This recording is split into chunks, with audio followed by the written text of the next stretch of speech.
ከፍ ከፍ እያለ ወደ ሰማየ ሰማያት ያረገው የክብር ባለቤት ጌታችን ኢየሱስ ክርስቶስን ወተቀበልዎ በስብሐት እንዘ ይብሉ አርዋተ መኳንንት በክብር በምስጋና እንዲህ ያሉ ተቀበሉት። መኳንንት ደጃፉን ክፈቱ ወይባ ንጉሠ ስብሐት የክብር ንጉሥ ወደ ሰማየ ሰማያት እንዲገባ አሉ። በእርገቱ ጊዜ ሲመጣ ያላመሰገኑ እያወደሱ ወደ ድንግል ማርያም ማኅፀን ያላደረሱትን ሲያርግ ግን አውቀው በክብር ተቀበሉት ይላል። ይህንን ምስጋና ዕለት ዕለት በቤተ ክርስቲያን እንሰማዋለን። ይኸው በዚህ በመጽሐፈ ድድስቅልያ ምዕራፍ 1 ቁጥር 2 ላይ ማዕረገ ሲመታ ለቤተ ክርስቲያን በአርአያ ዘበሰማያት ይላል። የቤተ ክርስቲያን ሹመቷና ማዕረጓ በሰማይ ባለው ምሳሌ አንጻር ነው። በሰማይ ያለውን አገልግሎት በምድር መካከል ሊቃውንቱ ያገለግሉበታል። ዲያቆኑ በቅዳሴው ላይ አርዋተ መኳንንት ይላል። በመላእክት ፈንታ አቡሊዲሳውያን የሚባሉ ሊቃውንት መዘምራኑ ያገለግላሉ። በመኳንንቱ ፈንታ ደግሞ አናጉንስጢሳውያን ወይም አንባቢዎች የሚባሉ መንጦላይት መጋረጃ የሚከፍቱ የሚዘጉ እንደ ሃይማኖተ አበው እንደ መልእክታት ያሉትን መጻሕፍት ከመቅደሱ በአፋ በቅኔ ማኅሌቱ ላይ የሚያነቡ ወንጌል የሚያሳልሙ ለተልእኮ የሚራዱ እነዚህ የመኳንንቱ ምሳሌዎች ናቸው። ከመኳንንቱ ከፍ ያሉት እንደ ሊቃናቱ ንፍቀ ዲያቆናቱ፣ እንደ አርባብ ዲያቆናቱ፣ እንደ መናብርቱ ቀሳውስቱ፣ ከዚያ ቆሞሳቱ፣ ከዚያ ኤጲስቆጶሳቱ፣ ጳጳሳቱና ሊቃነ ጳጳሳቱ ጭምር በዚህ ማዕረግ ያሉ ናቸው። ልክ የአምላክን መንበር ሰማያዊ ዙፋን እንደሚያጥኑ እንደ ሱራፊ ብፁዓን አበው ሊቃነ ጳጳሳቱ ዛሬ በቅዳሴው ቅዳሴውን እየመሩ በቡራኬው ምዕዳን ቡራኬ እየሰጡ ሁላችንን ሲባርኩን ነበር። ሁሉ ደረጃ አለው። ከውጭ ያለው ገብቶ በውስጥ አይባርክም። ማዕረገ ሲመታ ለቤተ ክርስቲያን በአርአያ ዘበሰማያት ማለት በሰማይ ባለው ምሳሌ የተሰጠ የቤተ ክርስቲያን ሹመቷ ይሄ ነው። ሹመቷን ሰው ፈልጎ ላግኘው ስላለ የማይሾምበት እግዚአብሔር መርጦ ራሱ አክብሮ በዙፋኑ ሰይሞ የሚሾምበት ስልጣን ቤተ ክርስቲያን አላት። በዚህ ውስጥ ዛሬ ደግሞ ለሁላችን የሚነገረው በቤተ ክርስቲያናችን መኳንንት ደጆችን ክፈቱ ሲባል የክብር ንጉሥ ጌታችን ኢየሱስ ክርስቶስን በመንበሩ ላይ በቀራንዮ አደባባይ እነሱ በገበያ ቀን ሰው ሁሉ እንዲያየው እርቃኑን ሲሰቅሉት፣ አባቶቻችን ግን መጋረጃ መንጦላይቱን ሳይከፍቱ እንደተዘጋ ምንም እንኳን እነሱ በገበያ ቀን ሰዎች እንዲሳለቁበት በወንበዴዎች መካከል እንደ ወንበዴ ቆጥረው ይስቀሉ፣ እርሱ ግን ሌላ ንግድ ሲፈጽም ኖረ።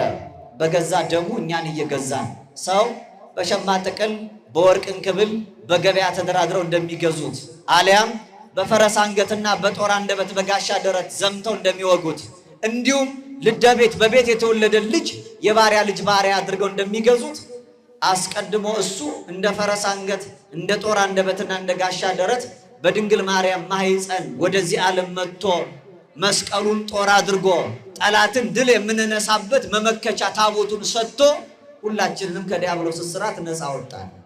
በገበያ ተደራድሮ እንደ መግዛት በገበያ ቀን ዕለተ ዓርብ ጌታችን ኢየሱስ ክርስቶስ በቀራንዮ አደባባይ ተቸንክሮ እንደ ሸማ ጥቅል እኛ የምንለብሰውን ጸጋ ልጅነት ከጎኑ በፈሰሰው ማየገቦ ሁላችንም ጸጋ ክብር አለበሰን። እንደ ወርቅ እንክብል ወተሳየጠነ በወርቀ ደሙ በደሙ ወርቅነት በፈሰሰው በክቡር ደሙ ሁላችንንም ገዛ። ቀድሞ የባሪያ ልጅ ባሪያ ነበር። አሁን ደግሞ የክርስቲያን ልጅ ክርስቲያን ሆነን እንድንከብር ሁላችንን ወደ ክብር መለሰ።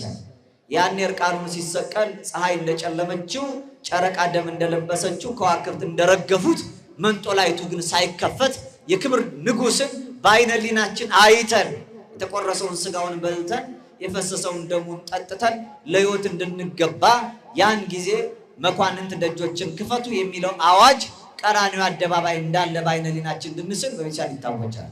በመጨረሻው ግን ለኛ ሕይወት አምላካችን ፈጣሪያችን ልዑል እግዚአብሔር ዛሬ ደጃፎች እንዲከፈቱ ያዘዘው ወደ ሰማይ የሚያርግበትን ደጃፍ ብቻ አይደለም፣ ከፍ ብሎ ደግሞ በልባችን ሰሌዳ በሕሊናችን ጓዳ ላይ እያደረ እኛንም ወደ ሕይወት ክብር እንዲያበቃን ወደ ማደሪያ ሰገነትነት እንዲለውጠን በደጃፋችን ቆሞ አርዋተ መኳንንት ይላል። እኛም መኳንንት ነን። እያንዳንዱ ሰው መኮንን ነው። መኮንን ማለት ፈታሂ ፈራጅ ማለት ነው። ይትፍቅድ ከመ ትኩን መኮንን።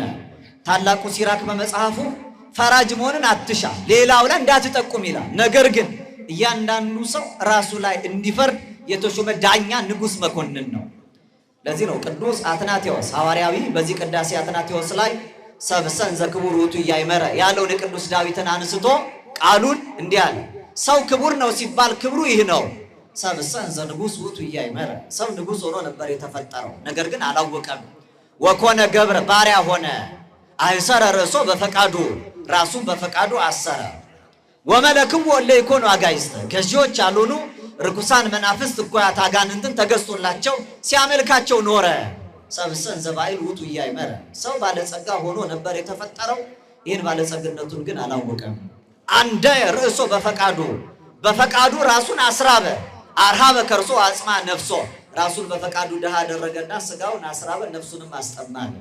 ስለዚህ እናንተ በራሳችሁ ላይ እንድትፈርዱ ስጋችሁን ለነፍሳችሁ ነፍሳችሁን ለፈጣሪያችሁ እንድታስገዙ ራስን የመግዛት ስልጣን የተሰጣችሁ በራሳችሁ ላይ የተሾማችሁ መኳንንት ናችሁና አለ። አርዋተ መኳንንት እናንተ መኳንንትም ደጅን ክፈቱ አለ።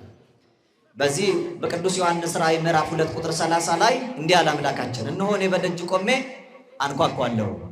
ማንም ድምፄን ቢሰማና ቢከፍትልኝ እኔ ወደ እርሱ ገባለሁ፣ ከእርሱም ጋር ራት እበላለሁ፣ እርሱም ከኔ ጋር ራት ይበላል አለ።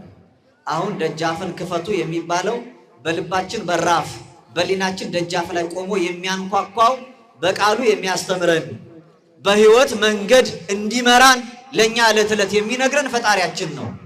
ደጃፉን ከፍታችሁ ብታስገቡት እሱ የሰማዩን ደጃፍ ከፍቶ ያስገባቸዋል። ዛሬ ደጃፋችንን ዘግተን እምቢ ስለምንለው ነገ ደጃፉን ዘግቶ አላውቃችሁም ይለናል። በትንቢተ ዘካርያስ